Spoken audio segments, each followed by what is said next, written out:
Hello guys, pauwi na po ako.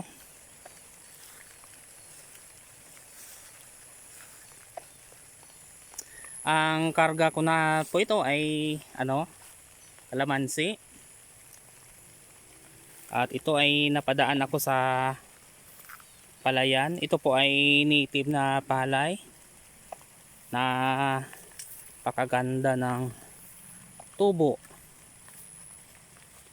Ito ay napakasarap at mabango pag niluto.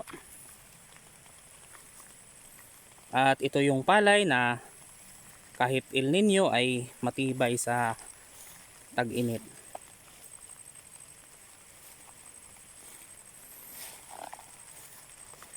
Kahit 4 months to 5 months na init ay itong klaseng palay ay napakatibay.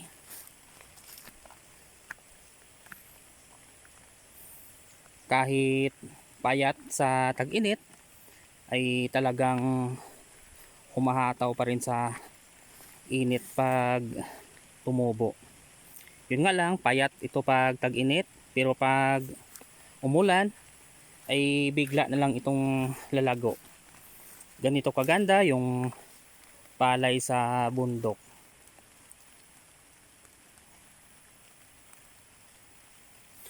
Bali dito pa ako dumadaan pag mag-harvest ng kalamansi. Bali bundok po.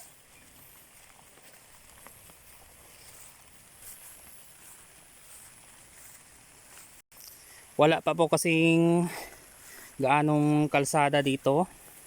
Dati po itong ginawa na kalsada, kaya lang nagbago po yung administrasyon ng kapitan, kaya hindi po natuloy yung pagtapos ng kalsada na to.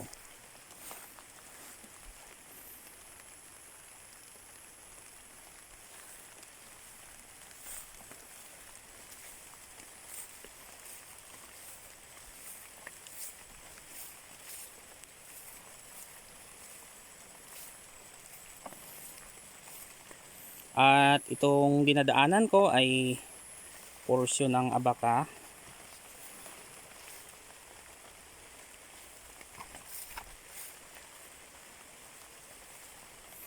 Ganito yung pangkabuhayan ng mga tao dito sa amin, Abaca at saka kopras na niyog. At saka bihira lang po yung nagtatanim ng gulay dito.